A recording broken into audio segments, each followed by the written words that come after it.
What's going on, guys? Welcome back to another Elune video here on For Misery Gaming. And today, guys, we are going to be doing our sponsored video for the month for Elune through Gameville. So once again, this video is sponsored fully. Well, all of our content is sponsored by Gameville, but today is a big promo video that we're going to be doing for Gameville. And today we're going to be talking about beginner's guide for gear and which sets you should put on certain heroes.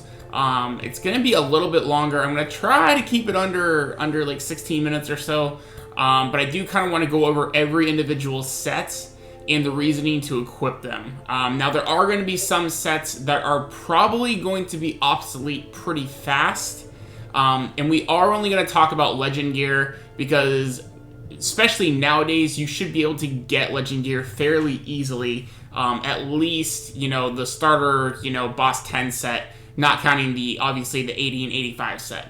But let's go and get into it. So first, we're going to talk about different heroes. So let's talk about healers, tanks, supporters, DPS, debuffers, all that kind of good stuff. So first of all, let's go over first our healing set. So our healing set first is our level 70, which is going to be the Emperor set.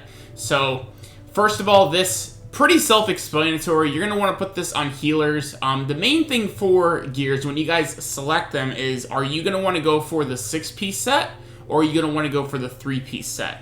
And depending on what they do, obviously down the road, we're going to want to strive for a 6-piece complete set on 85 and 80 because those pieces can only be equipped to the type that they are.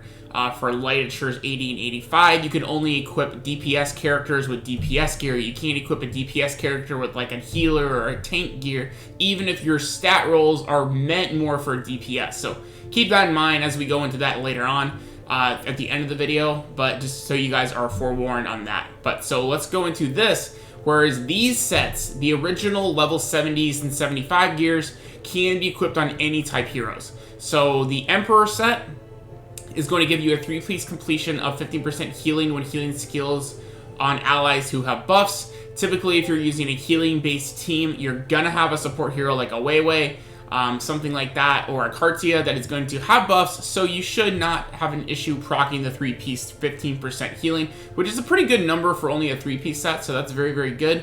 30% rate to crit healing skills. Honestly, I would not lean on this unless you happen to complete this set and you don't have another good supporting set. And the next set we talk about is going to be a very good supporting set for your healers. So keep that in mind. I would definitely go for the 3-piece.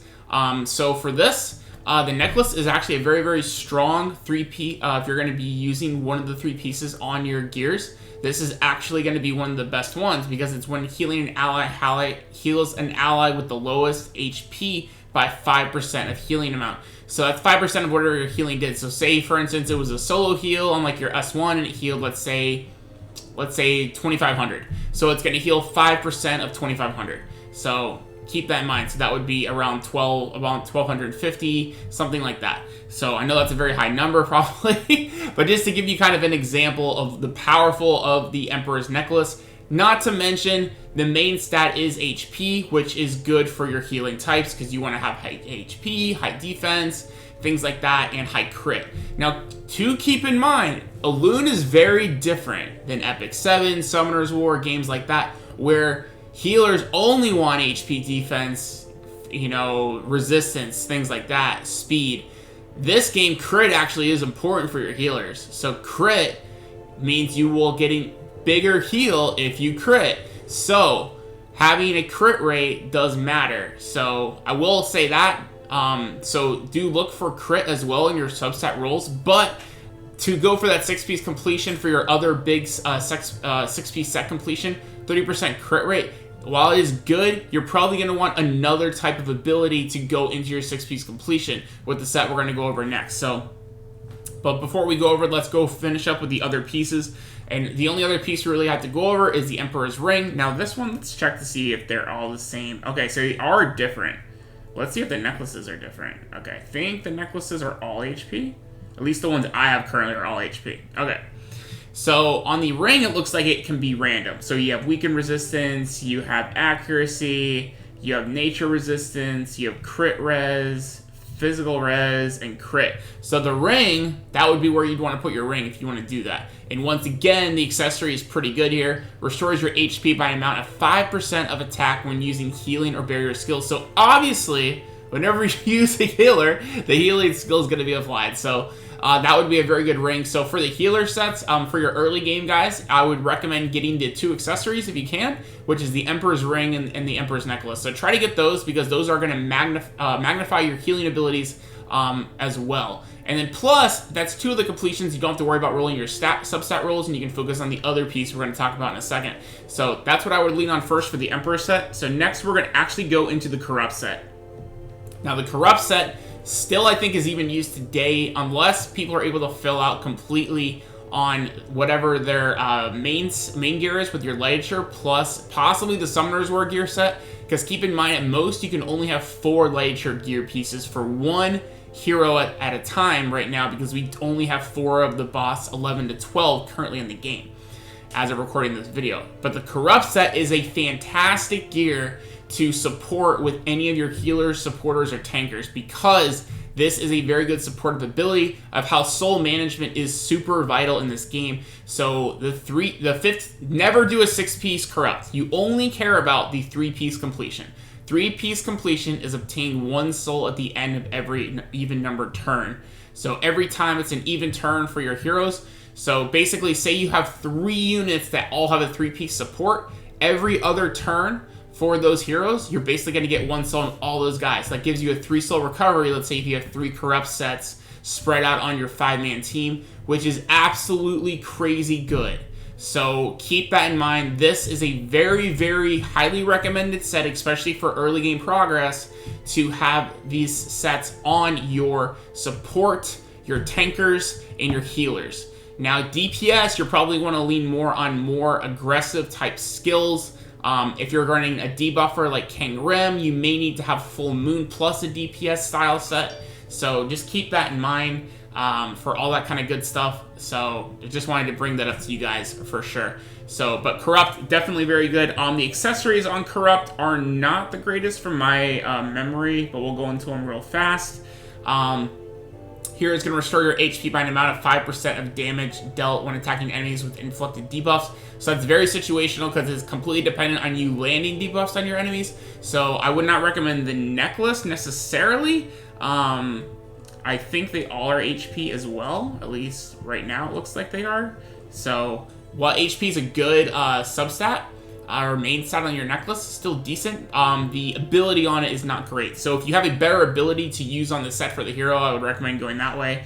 And then once again, Corrupt Ring, once again, accuracy rates a part of back row. Keep in mind, this is not accuracy for debuffs, it's accuracy of landing hits. So once again, this is not a very highly recommended piece for the particular use of this, is because simply that if you're running a supporter or a healer or a tanker even, you're probably going to be using a lot of support skills that are not going to be doing actually landing hits.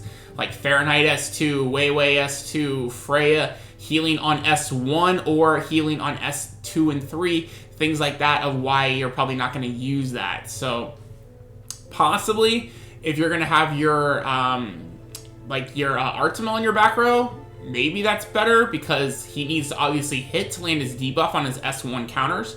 That could be an application for him, but that's probably a very rare circumstance.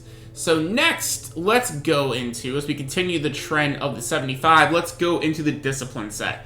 So the Discipline set is going to generate a barrier every equal of 10% of max HP of every odd number turns. So, for instance, for you starting players, this would be a pretty good set for your Fahrenheits, because this can give you a barrier of 10% of your max HP. He has very, very high HP, so it's going to be a pretty decent sized barrier, as well to combine with possibly a Corrupt set to give you that passive soul regeneration as well. So every even number turn generates a barrier of 10% of max HP, and then every odd turn he is going. Every even turn he's going to generate a soul, and then every odd turn he's going to generate a barrier of 10%. So that's a pretty cool way you can utilize like your tanks, like your Fahrenheit, your Rachels, things like that. Your Nazers, your enemies, whatever you're running is pretty good discipline on your tanks. So very, very good piece there. Now for your necklace, not good. It's crit rate. You're not going to want that more than likely on your units. So I would not recommend using the necklace once again there. Unfortunately, if you're running Corrupt in Discipline, I guess the Discipline would, or I guess the Corrupt would be better. I think that was like some kind of HP regeneration, right? Yeah, okay. So that would still be better than the Discipline necklace. So let's check out the ring real fast. And then the ring is going to 5% healing when in the front row. So that is actually very, very strong for your tank, because if you're in a charge formation, that's how you're going to be able to utilize that healing. So that's very, very solid there. So there you go. Once again, that's a very good optimal setup as well. Now, we'll briefly go into this set. This set is probably going to be one of the most obsolete sets we're going to talk about, just simply, and I'm not going to go into even, I guess I'll briefly go into the accessories, but 20% damage reduction if a buff is active. And this, just keep in mind, if you guys want to use this temporarily, you can. You could use this over the Discipline set if you want to, but keep in mind, Discipline is a 75, so it is going to have a higher stat probability and is going to have a guaranteed effect. This is a situational effect of 20% damage buff I'm sorry, 20% damage taken if buff is active. And this is going to be completely, this is mostly going to be used on your tanks, and it's going to completely be replaced by your tank later set endgame. So just keep that in mind. This gear will phase out eventually. The necklace is going to +5 attack when possessing a barrier. Once again, not very good because your attack doesn't matter in that role. And reduces damage received by 5% when under an effect that disables actions. So this is only good if you get CC'd. If you get crowd controlled by a paralyze, a seal, something like that, to where you can't move. So keep that in mind. So next, we are going to be going into the Ulysses set. So the Ulysses set is going to give you 100% physical defense and magic defense for 2 turns when hit by a crit. Once again, another very, very solid option for your tanks, your healers, your supporters, all that good stuff. Very, very solid. Restores 5% of your HP also after using an ultimate skill. So once again, you have pretty much like 3 different options early game to be using on your tanks, supporters, healers, which is going to be your Ulysses, your Discipline, and your Forgotten. Personally, I would lean more on Ulysses and Discipline, but you know, you take what you can get. If you can make a set for Forgotten before you can make a set for Ulysses and Discipline, go for it. But actually, the necklace is pretty strong, just restores 5% HP, so I mean, that can be useful on anybody, especially if you're going to be using a hero that uses their ultimate a lot, maybe like a Freya, something like that. Okay, and then do we have a ring? Not there. Let's see if we got a ring up top somewhere. We can go over that real fast. There we go. All right, and then the ring is going to reduce damage received by 5% when hit by an enemy with 20% or higher crit rate. So once again, pretty situational in the ring, unfortunately. But there you go.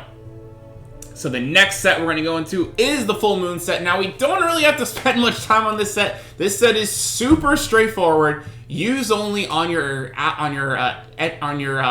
that are going to inflict debuffs. So 25% debuff rate inflict. You never, ever, ever are going to want to do a 6-piece completion. You want that 25% debuff inflict rate up. And then both on the accessories, I believe, 5% accuracy to skills that cause a debuff.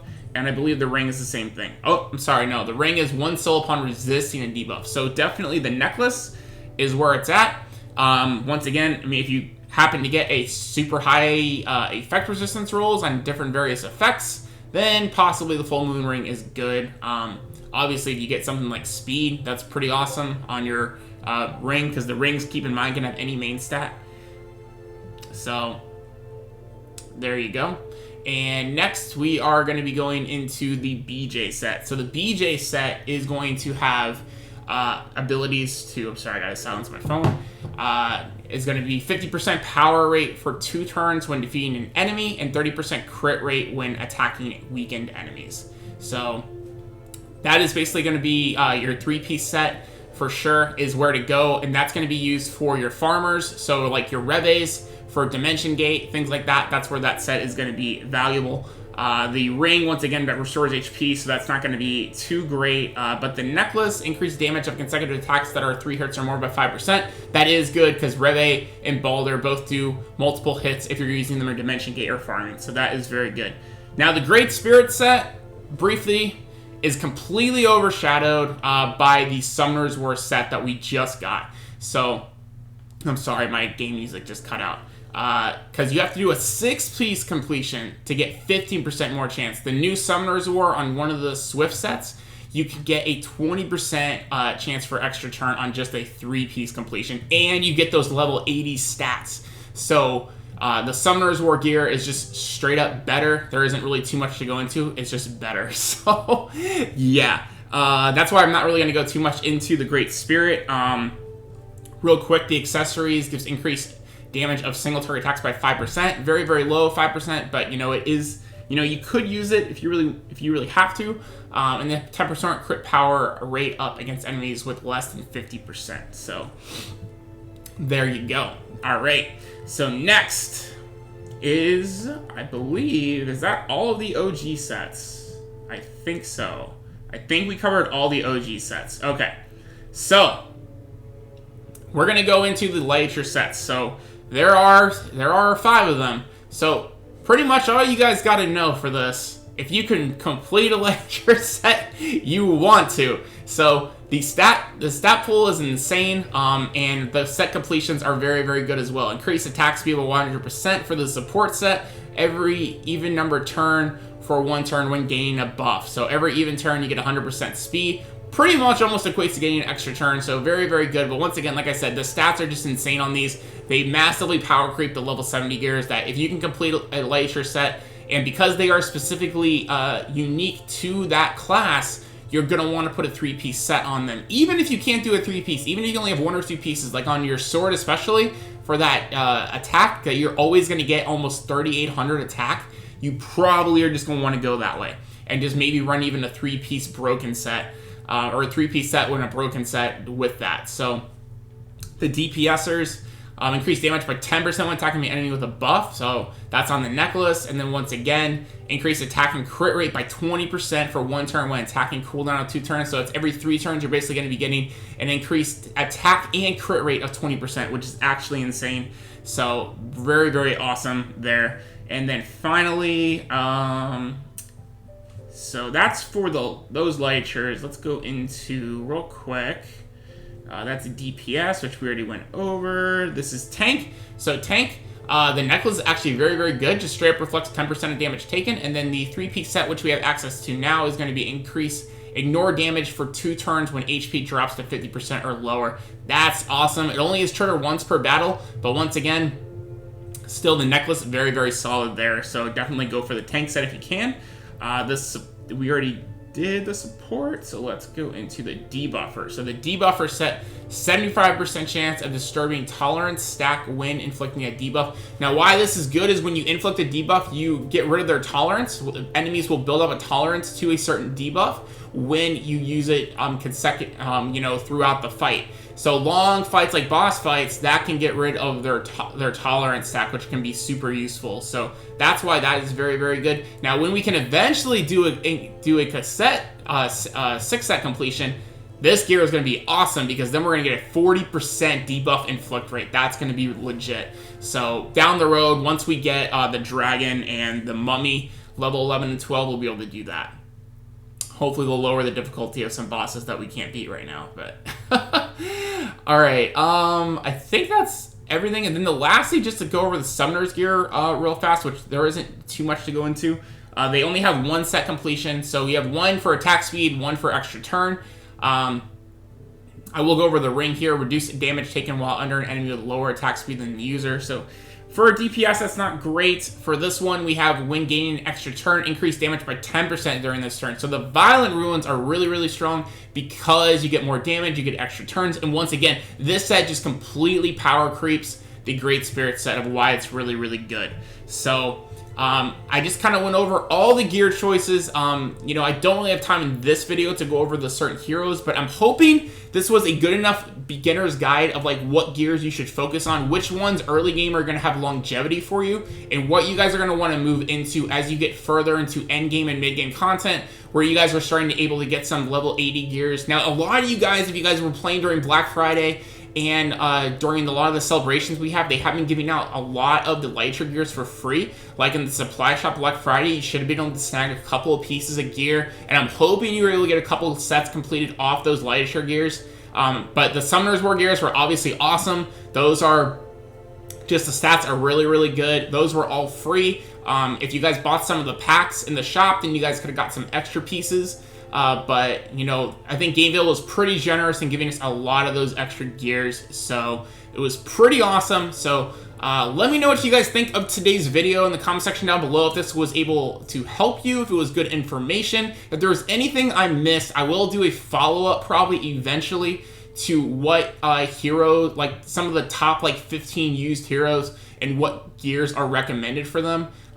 If you guys are still stuck on this, I'll definitely make that for you guys down the road, maybe in a week or so. It is Christmas time, and I'm getting really backed up on clients. Actually, a client just texted me about one of my projects, so I do need to pay attention to that as well. So, but I hope you guys are liking today's content. If you guys did like today's content, make sure you guys drop a like down below. Hit that subscribe button if you guys are new. And once again, special thanks to Gameville for sponsoring today's video. As always, make sure you guys show them some love in their Discord, Reddit, all that good stuff. Facebook, social media, all that awesome stuff. And I thank you guys so much for checking me out today, and I'll see you guys in the next one. Peace out, guys.